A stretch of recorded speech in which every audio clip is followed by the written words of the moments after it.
Scott Sunquist, welcome to Apollos Watered. Hey, thanks. You're so good to be here. I have nothing to do. I'm just sitting here in my office as a seminary president, hoping somebody would call me or send an angry email. It hasn't happened, so I'll talk to you. I've had a lot of introductions on the show, but that I have to say is the most original. Thank you. It's true. It's true. Just hang around. Okay, number one. How about this one? First of all, are you ready for the Fast Five? Sure. Okay, number one, and this is an easy one. We'll ease into it. Your preferred breakfast meal? Well, I fast 2 days a week, and so that would be coffee. That's all I have. The rest of the days, it's a banana. It's a banana, just a banana. Yep. Oh, you're not a breakfast person. I can be if somebody will pay for my breakfast and we go out. But if I'm just sitting at home, I read my Bible, have a cup of coffee and a banana. Oh, all right. How about this one? How about number two? If I could be a genre of music, I would be what and why? You or me? You, not me. If you could be it. I would probably be Baroque. I like Baroque. I can listen to that all day, Bach inventions and that sort of thing. But Yes. I listen to everything. I listen to contemporary jazz and everything. Not much rap. Okay. But I knew you liked classical music because you mentioned that in the book. What made you, this isn't one of the questions, but what made you get into classical music? Were you always a fan, or was there a moment I didn't know what I was going to do in college, and I was playing soccer, and then all of a sudden got some injuries, and I said, I better focus on my studies. And so I said, what am I going to study? And so I just said, I'm going to study classical opera and classical symphony. And so out of the blue, I took these great courses by Dr. Laura Hoggard, and he was excellent. And we just listened to opera and classical symphony for 3 hours a week. And I was hooked. Where did you go to school? University of North Carolina, a little place in Chapel Hill. Oh, a little place in Chapel Hill. All right, number three. Now you travel quite a bit. You are a trained missiologist, which always warms my heart, because I want to know the country that you've traveled to that has the best food outside of the US is where, and what is it? Yeah, it's probably got to be Singapore. We lived there for 8 years, and they've got everything. You've got Thai food, you got South China food, you got North China food, you got Indonesian food, you got South Indian food, North Indian food. And so you go to a hawker stall and you can get what you like. And so we love most Asian foods, but Singapore is the place because you get it all. And you get people from South India that are there. It's not like, America, you go to a Chinese restaurant, they said, oh, Americans, we can't have it real spicy. So you get the real thing. Ooh, which I know I've heard that those who do, just with Chinese food, they do have to do everything American. They have to make it sweeter. They have to put sugar into it. It's not the real deal. Yeah. How about this one? Number four, your funniest cross-cultural experience. Well, I can't talk about that. That would not be. It wouldn't be appropriate. Stays on the mission field. It wouldn't be appropriate. But I do remember a number of times I went to the Presbytery meeting in Singapore, and it was in mostly Chinese. And then they would translate some to me, but they would call the roll in Chinese. And somebody have to hit me and tell me that they called my name so I could answer. And so everybody looks back like, what's wrong with you? You don't even know your name. I said, no, I really don't know my name. So that was I like that. How do you say your name in Chinese? Do you know? I have no idea. I never got it. Number five question. If you could be a country of the world other than the US, what country would you be and why? Well, it's hard to be. It's hard to talk about because I like so many. Probably Lebanon. Lebanon has such great. I'm a historian. Has such great history. It's just a small country, but it's got some Europe in it. It's got some West Asia. It's got some Africa in it. It's got ancient history. One of the largest temples in the world in Baalbek, and it's got the mountains. It's got the ancient ruins of the monks who lived up in the mountain caves. And I guess because I'm a historian, I'd go to some place like that. I've been to Lebanon, and there is so much history and culture. I really enjoyed that. It's out of the Mediterranean countries. That's one, like I think of, not Mediterranean, but the MENA region. Yeah. Yeah. Middle East, North Africa, then Lebanon and Alexandria, Egypt. Yeah. And actually, if you let me talk about it long enough, I could probably give you my top 20 countries that I would like to live in. Well, when you travel a lot and you just say, well, we're going to have to live here in Singapore, we're going to have to live here in, Pasadena, California, you find what's good and you lean into it. And so we lived in Pittsburgh, which I never would have chosen to live there, but man, we found some really great things to lean into and enjoyed it and so forth. We went to Pasadena. My wife never wanted to live in California, but we leaned into some really cool things there and enjoyed it. And same is true in Sabah. We lived there taught a couple terms there in East Malaysia. China, I love Hong Kong. I love Shanghai. Our daughter lived near Xi'an. We like that. So I try to be inclusive about these things. That's a very presidential way of going about it. Yes, God bless every one of us. How about this? Let me ask this question then. Just tell us a bit about yourself. You've you've traveled, you've taught, but tell us a little about your faith journey and how you got to where you're at today in a real brief, because we're limited on time today. You're a president who has nothing to do. I'll make it brief. Even though I'm very old, I'll give you the condensed version. I was raised in a Christendom family and didn't really have a personal faith at all until somebody invited me when I was 16 years old to a Bible study in the home.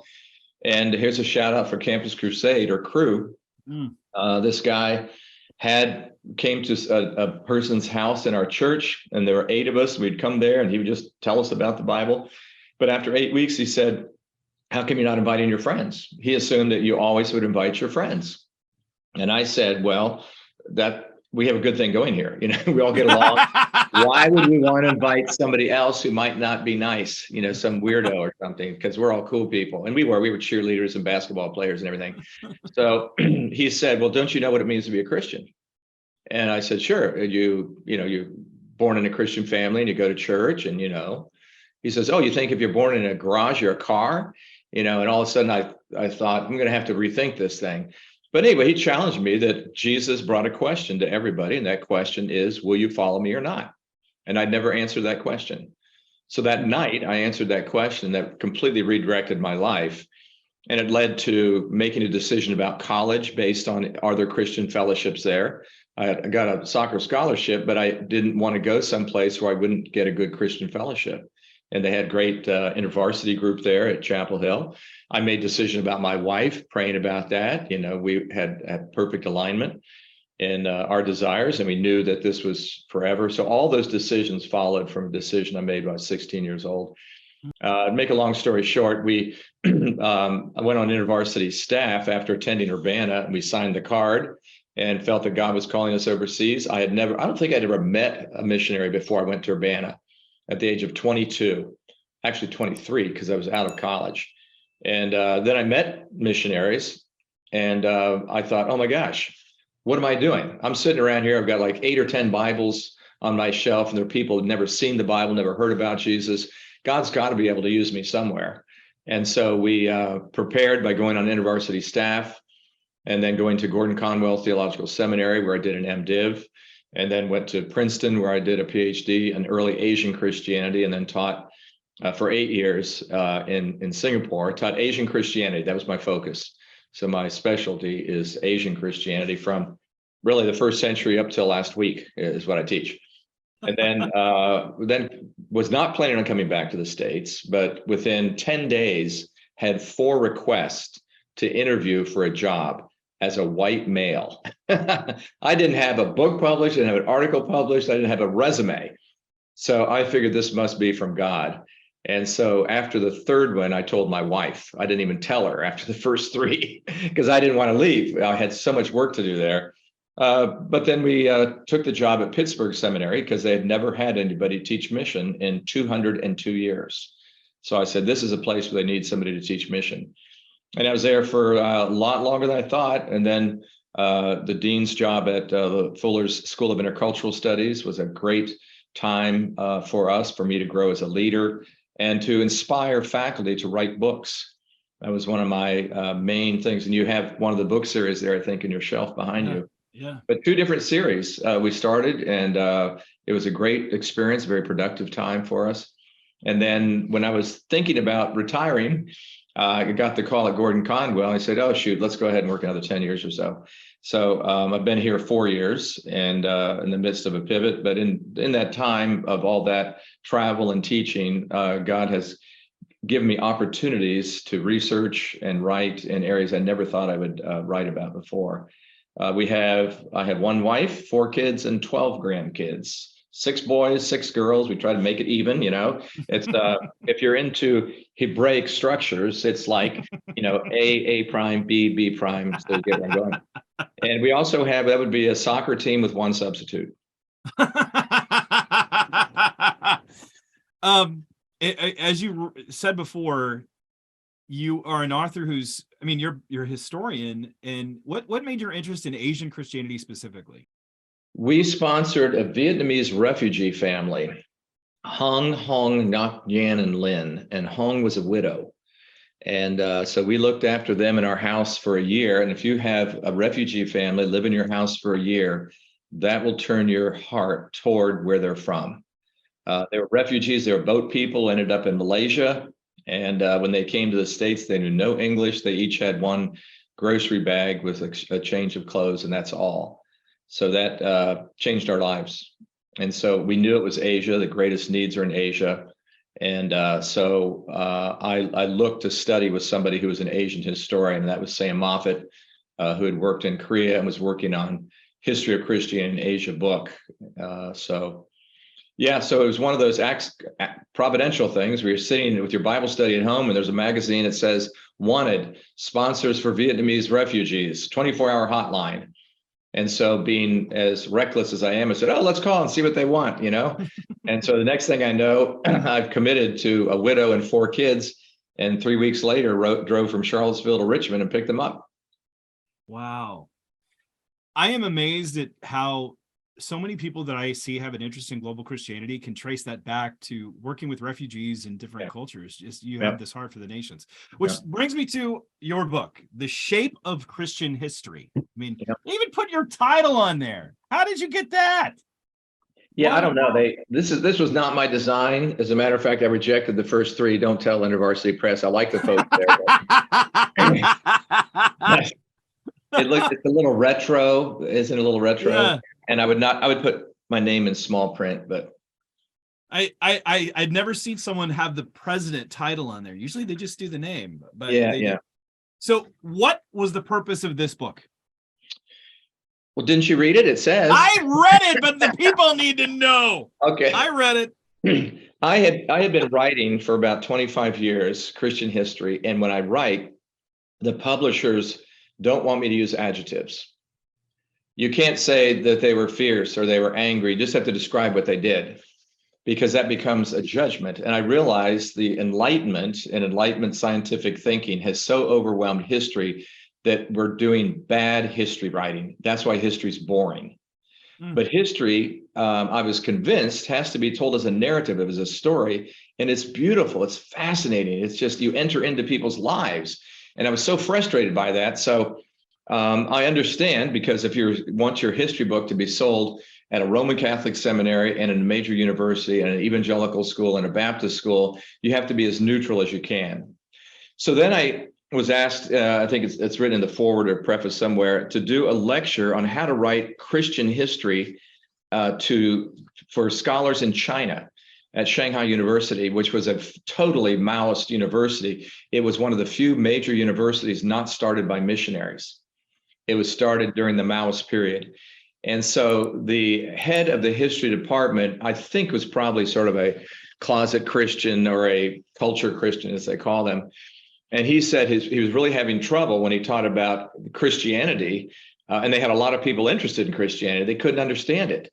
That why did these people come to China? You know, why would they come here and die, or their wife would die, and they would continue to stay here and work and suffer disease and all this stuff and be away from their family? As a Confucianist, why in the world would you leave your mom and dad? You're supposed to take care of them. And so I was standing there giving a lecture about this, and all of a sudden it struck me that Christianity is centered set. Mhm. And if it's centered set, it's all based around the cross. And that's when I asked the question of the class, oh, well, to understand why Christians do what they do, what do you see on top of a church? And only two people knew in the class of about 25 or 30. And this one girl raised her hand and she said, "A cross, sir." I said, "Yeah, a cross." I said, "What does that mean?" And she raised her hand. She stood up and she said, "I do not know, sir." I thought, whoa, how are you going to study Christian history or the history of Christianity in China if you don't even know what the cross means? And so I realized that in order to explain Christian history, you have to explain it on its own terms. What Christians claim they're doing. Now, they can be doing it poorly, and then you can critique it, or they can be doing it great, but you critique it on their own terms. And so the example that I use is if you're going to be writing the history of gangs in New York City, you're going to have to study something about the economy, about housing, about schools and neighborhoods. Those would be the things you'd focus on. You might not focus on climate. But if you're studying the history of Christianity, you've got to know the basic narrative. And the three basic elements that I write about are time, cross, and glory. And so that becomes the outline for the book. And the reason I wrote this is because I said, I need to put together what I've been doing the last 25 or 30 years. What drives me? And what do I think needs to be the driving elements as we study church history? Otherwise, why in the world are we teaching it in seminary? Who cares that we study history? We should just study the Bible, right? No, we need to study history because if we have a mindset of time, cross, and glory, then as we study the history, have some way of critiquing what's been going on. When I saw the outline, I really wondered where you were going. I honestly, I had seen the book and A Brief History of History, Time, Creation and Incarnation, Cross, the Cruciform and Apostolic Nature of Christianity, Glory, the Humility and Hope of Heaven. And I thought, what's going on here? You start off with time and really appreciation of time in a way that you juxtaposed against other conceptions of time, the cyclical nature and other faiths, which I actually thought was very eye-opening for me, and especially in our modern cultural moment. But why is time, and as you put it in there, creation and incarnation, so important for understanding history? Because most people in the world, and I learned this from some of our seminary students we sent to Vietnam, most people in the world don't really have hope because they know that things are just going to go around and it doesn't really matter, And so there's no reason to build on something for the next generation or to think about what we might accomplish. So any sense of progress, and the age of progress was a bittersweet thing in the 19th and early 20th century. It comes out of Christianity. It would never come out of nature religions. Doesn't come out of Buddhism or Hinduism or anything, because for all of them and for ancient humans, they understood that people would kind of grow and they'd build buildings and civilizations would develop, and there'd be a great conflagration, a great burning. Everything would burn down, and then it starts over again. It begins to build up, builds up, and then it all burns down. So it's hopeless to try to progress or do anything forward-looking. But if you have a concept of time marked by the center of the cross pointing towards eternity and towards a vision of Revelation 20, Revelation 7, then you're working towards something beautiful and you're working towards what is really real. You see, this fallen earth, if we think that we're putting all of our hope in this is not the really real. This is the proximate or the penultimate, leaning into the ultimate. And it's important to have that mindset. And, Christians who have that mindset are willing to lay down their life for their friends. But if they think this is all there is, or it's all going to die, it doesn't really matter. Oh, but it matters so much. It matters so much, not that we fulfill ourselves, but that we die to self. The cross is the center of all things, so that others might live. And that's pointing towards the eternity where there will be no more tears. So it matters a lot. And what we don't realize as Christians, we just assume everybody thinks about time as progressing or moving forward. And then we can also take a look at the great tragedies of what's going on in the world as the sign of the fallenness of all of time and all of creation. and we can critique it and we can weep over it because we care about this creation. A closely related element to that is being marked by the very image of God. And so each of us individuals are not just chemicals, spinning around. Got a great story about that. Can I tell you stories? Is that all right, John? Yes. Oh, yes, please. Okay. I was at this really fancy meal with students from MIT and Harvard and some professors and then a few pastors, but it was a special gathering where they raised money to bring together secular academics with Christian academics. I sat at this table and we were talking about eternity. Is there eternity? And so I had two PhD students from Harvard, and I think they were studying, may have been chemistry, but it doesn't really matter because they're talking about the ultimate questions. And so we talked about, do people live forever? Okay. And of course they believe no. So no, we don't live forever. Our bodies go into earth and they decay and it's all over. And this one guy said, yeah, that's why we really shouldn't waste time and money on people when they get older to try to keep them alive, because it uses up a lot of our resources. And if we want to save the planet, we really shouldn't waste time and money on older people. So I think probably when people get around, 65 or 70, we should just terminate them so we don't have to. I said, wait, say it again. When they get like 65 or 70, we should terminate them. I said, I take that very personally. Because that's me. Look at me. You're saying that I'm wasting your resources. Well, maybe 75. He's guessing. So this is a Harvard PhD. He hadn't thought this through very much. So thinking about time and value of humans, for him, the planet Earth had become God. And among all things, we have to save planet Earth. Humans are just a part of the chemicals that bash around and they go back into the earth and they're gone. So time crossing glory, time is a creator. God created. And what did he create? He created this beautiful creation, which is going to be recreated and revived and renewed and redeemed. But also he put his very image in that creation. So it matters what you think about creation and time and where it's going. And it matters a lot, and it will develop into certain ethics and a historiography of how we tell the story about history. The book, after reading it, seeing it woven throughout, you really give hope. That's kind of the overarching theme with this. Even time, as you said, it has this progression. And you mentioned how in the Tamil language, there is no word for hope. Yeah. Which I thought was very interesting. Why did you feel like we needed to see that, to understand it? To understand how hope is a Christian. Hope is so Christian. It's not Hindu, it's not Buddhist, it's not even Islamic. And I traveled with some Muslims on a bus once in Malaysia, and the bus almost ran over a bicyclist who went down over a cliff. And everybody got over and looked, and they said, it is the will of Allah. Okay, now there's no hope there. It's the will of Allah. Allah will do whatever he wants. And the Christian would have stopped the bus because we have hope of saving a life and of helping somebody. And so hope is so Christian in the way we live and how we sacrifice for others, because we know this is not the end. We have hope in the eternity, which is far more beautiful and gorgeous and exciting and rich. And therefore, I thought that was important to say. So you tell Christian history differently than secular history, or certainly Marxist history. I think I talk in there about how tragic the eschatology of Marxism is, because you want to force an immediate fulfillment of history, and you force it through revolutions, and you end up with Stalin's Russia, or you end up with Mao's China.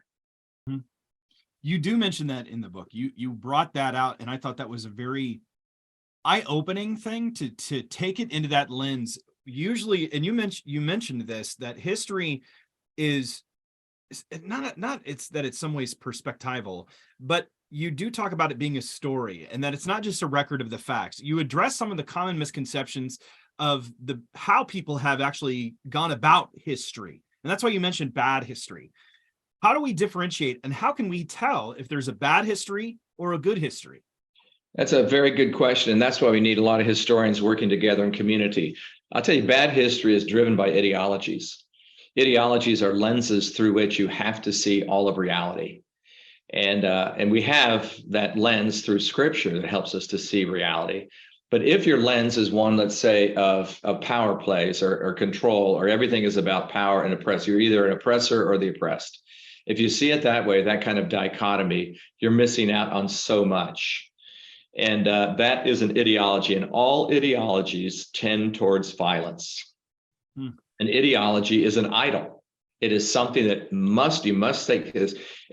For example, in some churches now, if you can't check off that you're an inclusive church, I won't talk to you any further. In other words, that's the litmus test. That's the lens that I look through. It's an ideology of sexual plurality. And for others, it's I have students that come with a decolonialist ideology that everything is about the oppressive colonists and the innocent indigenous peoples around the world. And they're coming to seminary now from universities where that's where they've been taught. And missionaries, because they have white skin, are evil. They're oppressive. And to teach a student a different way of looking about these things, that everybody is in the image of God and fallen, and every culture is in the image of God and fallen.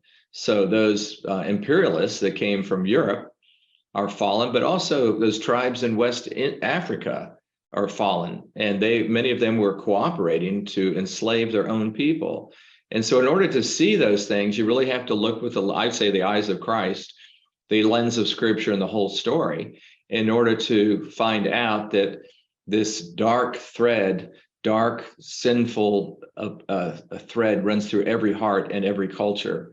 But also, as I described, there's the beautiful red thread that runs through every culture in all of history. And that's the gospel story that counteracts that. But if you don't see that, if you see everything through your ideology or your lens, you will not be able to appreciate and see what God is doing. In the book, and I'm glad you brought up the colonial aspect of it. I had another gentleman who will remain nameless in a conversation on the show, and he'd mentioned, he goes, you need to be talking about colonialism. And I thought, well, colonialism, like anything, there's good and there's bad with it. You actually hit that. You address that there was evil. You even give worst case scenarios and how the gospel still went forth despite that evil. But you showed that it's oftentimes labeled unfairly, if you will, and that there was a lot more at stake than just colonialism. And you bring out the gospel, and even showing how it wasn't all about white people going around. You mentioned the instance of the Tahitians taking the gospel to Hawaii, and then missionaries showing up, and there's already a missions presence, which I thought that was awesome. Yeah. Seeing that kind of that, as Alan Ye calls it, that polycentric. It's everyone everywhere sharing the gospel, going back and forth. You also mentioned, if I remember correctly, of an Egyptian man who was going into Asia sharing the gospel as a medical doctor. Medical doctor. And I thought that was really phenomenal. I love the fact that you put it in time, and you brought out this hope aspect, but you also brought out the cruciform nature, which I thought was a nice response to I think you called it the innovation and the pragmatic addiction that we have right now, where that's all it's about. And you're saying, no, we have to get back to the cruciform nature to understand suffering is part and parcel of what it means to be a Christian. It's not all about the technique that's going to solve your church problems to attract it. We have to disciple and catechize our people so that they might understand this role of suffering. Why is it so important to include that cruciform nature to our work? Why do pastors need to bring that back, and Christian leaders, and really focus on that? Well, first of all, it's biblical. You can't get much more biblical than that the gospel will spread through our participation in the suffering Christ. And I say the suffering Christ because at the end of Luke, there's a reflection where Luke says, was it not necessary that the Messiah should first suffer and then be glorified? And the subtitle of my mission book is Participation in Suffering and Glory. So I've been on this theme for about 20 years, and I think it needs to be recovered, that the cruciform apostolicity might sound like an awkward expression, but it's a good reminder that the church and individuals in the church are invited to participate in this cruciform apostolicity. In other words, we conquer through emptiness. We win through humility. not by taking up arms, but by denying ourselves. And it's counterintuitive, but it's so biblical. We are the vessels. Then if we are emptied, we can be poured in with God's Holy Spirit. But if we're full, meaning full of ourselves, the work that we do is shallow, hollow, and it won't last. And so we seek to bring about genuine transformation through our own emptiness. I cannot tell you the number of people when I talk about this. Well, here's an example. When I did my mission book, before it even came out, an African who worked at Fuller asked me if he could have lunch with me. I'd never met him before. And he says, "Oh, this is a very good book. Africans will love it." I said, "It's not even out yet. What do you mean they'll love it?" "Oh, just the title, Participation in Suffering and Glory." Because we know that theology, but Americans don't. We assume that we should avoid suffering, and Jesus invites us to participate in his suffering. And when we do so, the self begins to be stripped away. The way that I think about it is all kinds of stuff is encrusted around us through sin to protect us from really the raw, exposed, naked person before God with nothing to protect us. And suffering strips that away. We have nothing else. And any of us who have suffered deeply know we're at wit's end. We have nowhere to turn except to Christ for care. And that seems to be a part of his design, is not that we would avoid suffering, but when we enter into it, we enter into it with Jesus Christ. So that leads me to another question. And forgive me, I was trying to look up in the reference in my notes that I had taken. You mentioned that the Great Commission, here it is. The Great Commission really wasn't considered by everyday Christians until it gets into the vernacular in 1664. That's in one of the footnotes that you mentioned. And I've heard others say the same. I had a conversation, and this is bringing out kind of our cultural moment right now, where I had Vishal Mangawati on the show. And Vishal took me in a direction that I was not anticipating, and we're actually preparing a response for it because he's called it the third education revolution. And he mentioned in the moment, he said that Matthew 28:19 through 20 was not referring to people groups. Now, you actually say that it is. He said it's referring to nation states. You actually say it's not. I'm not trying to put you against Vishal. That's not my point. My point is, he mentions that we have to get back to catechesis and this education part, which I think we both would agree with. There is this catechesis idea within the family. And you mentioned the other book, Patient Ferment, and how the early church grew wasn't necessarily by evangelistic outreach. It was by hospitality, table fellowship, the habitus, as you mentioned, the getting into that. My question, though, is in this moment, I'm seeing the nationalist tendency to say the very foundation of Christianity in America, or America, Western civilization, is the Bible. This is what Vishal is saying in his book, How the Bible Made Your World. This is his concept. So we have on this one side, this Christian response that says, we need to get back to this part of it because it's the very foundation upon everything in which we find freedom, justice, equality, education, technology, all that stuff. And yet we have this other kingdom, which he was lambasting. He actually singled out Moody Bible Institute and Biola, he said, as the progenitors of it. He said that it focused on the otherworldly nature at the fault of not educating lawyers and doctors. And he says that's why in the Supreme Court now we have Jews, we have Catholics, but we have no Protestants because we have no educational part of it. How do you, and I'm not trying to get you to respond to him, but I'm looking at our cultural moment where I see these different factors played out. One is saying we have to fight against these evil forces and we fail to understand what we have. And the other one says, and I don't hear anybody saying this anymore, leave it be. I have people getting engaged, but I look at the global church and I go, they suffered. What do we need to do here? What's the proper response? And how can mission and this history help guide us in this? Yeah, that's a good question. I would have to say that there was no concept of the modern nation states in Jesus' time. It was tribes or it was empire. And the empire controlled various tribes. Europe was tribal. Okay, there was no such thing as a nation state. And they were tribes and they were expanding, they were moving around. The same with Africa was tribal. And in both of those tribal areas, Christianity grew among tribes. And often the only way it could finally grow is if eventually a prince or a king or a queen was converted. Now, that doesn't mean the whole tribe was converted. All the Celts or all of the Goths, were converted. A lot of them are wearing black nail polish today. I was wondering if you're gonna do I hadn't heard you laugh for about 5 minutes. I was concerned.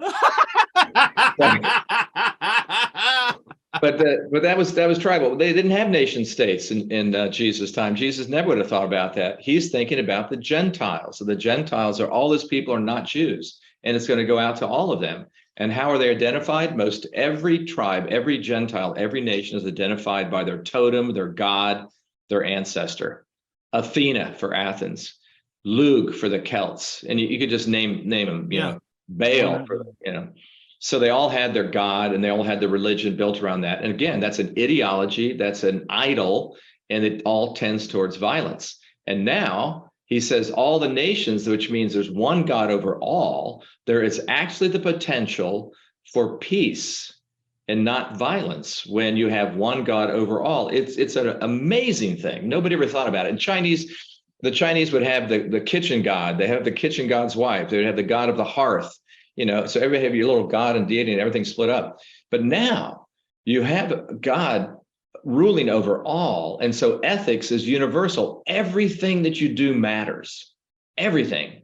But if you're in a ritualistic religion, you just got to do the rituals, and then you can do whatever you want. Treat your wife however you want to. It doesn't matter. Oh, no. If there's one God over everything, everything matters. Absolutely everything. Now, nation state, Jesus could not have imagined converting nations. There were no nations like that at that time. And he never said convert the emperor. As a matter of fact, well, render unto Caesar, that's his thing, kind of thing. And Paul, what about before Agrippa, before Felix, before, in Acts, the last chapters of Acts, he's appearing there. He hopes that they'll come along and join the faith, but that's not his goal. His goal is to reach all of the people in every town and every village. And so Christianity, because there's one God over all, is to penetrate all levels of society and all breadth of society, all of the arts, not just the government, okay? Not just the courts. We want more Christian laws rather than less Christian laws, of course. But listen, his kingdom is not of this world, okay? And so he never came to create a kingdom in this world. And whenever that happens, I ask this question: was it good that Obama identified himself as a Christian? Was it good that George Bush, both of them, identified themselves as Christians as they bombed people in Afghanistan and Iraq? Is that what Christians do? Was that a good thing? Well, it was a good thing that George W. spent more money than anybody else to help stop the spread of AIDS in Africa. And that came out of his Christian faith, I believe. But we should not ever expect the Christian nation. That kind of talk, and also the talk, I talk about it in the book, about the talk of Jesus has to return to Israel, and Israel is God's chosen people, and the temple will be rebuilt. I do not think that was Jesus' intent at all. As a matter of fact, that ideology has created the decimation of Christianity in the Middle East. Christianity has been in rapid decline since the beginning of the formation of Israel in the Middle East. And that's just a fact. And that doesn't come from good theology. That theology really developed in the 19th century in Great Britain.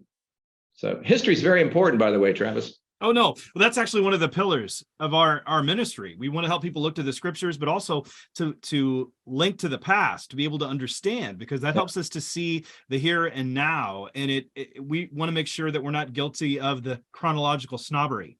And also link to global voices. That's the third pillar we have. And then learn how to embody the faith, which you also mentioned as you were referencing the patient ferment of the early church. You were talking about the expansion of the early church, and you addressed in the book some of the ways that you were taught how the church thrived and grew. And that was actually the same things I had learned too. Right. Now there's a different. We went to the same seminary. Well, hopefully you're changing that now. We're teaching a little differently now, Trevor. Thanks for asking. But how can we help take what you've shown us in this book? And it is a very good book. It was challenging for me at parts. Honestly, when you get into different aspects of it, you mentioned even the last theological position. That's a position that I was raised in. And it's one that's made me stop and evaluate, to go, okay, has that, and listening to Vishal saying that, have we failed to educate and permeate these different aspects of society, and how much of our modern theology has contributed to that. And honestly, I think it has largely in certain circles, because the idea that the world is going to burn, we don't have any interaction with it. That's a problem. That's a massive issue. And we need to be able to permeate and fulfill Christ's mission wherever we are, which is, again, part of Apollos Watered. We finish up, because I know we're coming to the end of our time, and there's so much of the book that I wanted to get into that we didn't get a chance to do it. But you mentioned having a faithful reading of Christian history. I want to finish with that. We didn't even get to talk about glory. Why is it so important to have a faithful reading of Christian history for us now? I think one of the great opportunities for pastors is to go back and read church history with eyes of faith, and how this can speak to their congregation today. There's so many phenomenal lessons if the story is told well and you enter into the story. For example, I did an article long ago on revivals gone wrong, or how do renewals or revivals go wrong. And part of it is too much of an identification with the nation. And when you have that kind of Christian nationalism, that's where revivals go wrong, because a true revival will always be intercultural, interclass. It'll reach all different classes, international. So a true revival, like the Pentecostal revival at the beginning of the 20th century, that was a true revival that crossed all barriers. And the Great Awakening in New England and in Old England and Wales and Scotland, that was a true revival. It reached slaves, it reached other immigrants, Irish, it crossed all along, and it reached the wealthy and the poor. And so that's the kind of thing that a faithful reading would we can speak to today, and tell people, no, wait, you're real excited about this kind of thing going on here, but history tells us that too much of this kind of Christian nationalism, the worst civil war in the world was the Taiping Rebellion. Mm-hmm. And it was fueled by almost good theology. And I mean almost good, because just at the end, the leader of the rebellion identified as the brother of Christ, and so then it became very heretical. But he was reading the Bible, and he underscored things in the Bible, and he was discipled at first by missionaries. And so there's a good argument for more thorough theological education, because then he ended up, 30 to 50 million people died in the Taiping Rebellion, right around the time of our Civil War. And we complained about hundreds of thousands dying, nothing to be compared about that. And it was fueled by bad theology. So a faithful reading will help us to be aware of those kind of things. And we can learn a lot about what happens when you have narcissistic leaders, or leaders that aren't accountable throughout history. Why do we continue putting up with that? Why don't we learn from what's happened in the past? You may not like the Anglican system. It doesn't have to be Anglican. It can be Presbyterian. It can be Baptist with really good deacons that are accountable, as opposed to deacons who just do what the pastor says, and the pastor leads like an autocrat. But structures, accountability, so many of the things, finances and money, the huge amounts of money that Christians waste. And we can learn a lot about the spending of money on ourselves rather than on the poor. The amazing things that are done. Some of the great leaders that we all know about in the history of the church have denied themselves, lived lives of near poverty in order for others. And you contrast that with some of these great pastors today who are so famous, and some of them, I won't mention their names now, ended in tragedy because of mishandling of money or sexual problems and everything. But the great, the Mother Teresa's, the St. Francis, St. Clare, we go on and on. They will live in our memories because they had tremendous impact because of the way they emptied themselves. So a faithful reading of history would lift those things up. And you might think, well, I've thought about this often. I can't be a St. Francis. I think I've got a wife and 4 kids and all these grandkids and everything. But I can choose to live more simply, and I can choose to find ways of connecting with the homeless, and I can choose to help other people visit those in prison and set that as a priority. That comes from reading history. That is a good thought to end the show today. I want to thank you for coming on the show. I know your time is not limited at all. You have anything to do being a seminary president. Thanks for talking to me, because I don't have anybody here to talk with. Scott, thank you for coming on Apollo's Watered. And I'll tell you what, I'll next time I'm in Florida, I'll take you out for a meal. How's that? Oh, I'm down with that. We're gonna love it. Love it. Thank you very much for coming on the show.